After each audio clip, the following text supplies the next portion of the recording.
কিন্তু অন্তর্যামী ভগবান সে কিন্তু সেলফিশ না।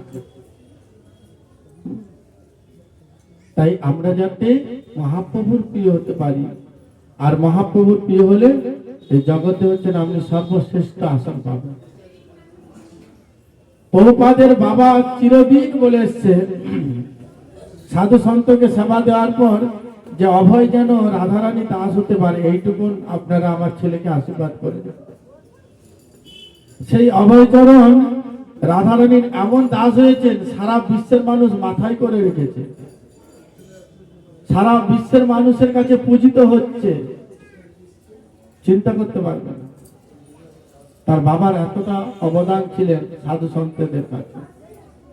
তাই আমাদের প্রত্যেকের উচিত যে গুরুদেবের কাছে প্রার্থনা করা উচিত, হে গুরুদেব, আজকের এই পবিত্র তিথি শ্রীমৎ নিত্যানন্দ প্রভুর চরণের দাসত্ব হয়ে আমি যেন আপনার আজ্ঞা আদেশ শিরোধার্য করে আমি যেন সেবা কাজে অটল থাকি, কখনো টলে না পড়ি।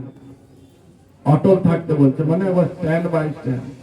টলে পড়া মানে, টলে পড়াটা মানে বুঝেন, সেবা কাজে অনীহা দেখানো। হচ্ছে হবে, যাব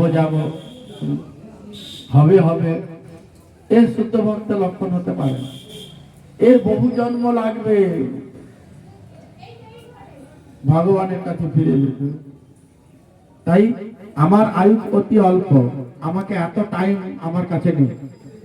আমি যদি খেতে আধা ঘন্টা টাইম দেই, তাহলে জব করতে কেন আমি 8 ঘন্টা টাইম দেবো না? তাহলে খাওয়াটা কমান না, 10 মিনিটে খান না। খাওয়ার বেলা চোদ্দ লেও করে পরিপাটি করে খাচ্ছে না, জপের বেলা হচ্ছে ধান ঝাড়া মেশিনের মতো ঝেড়ে বেরিয়ে যাচ্ছে।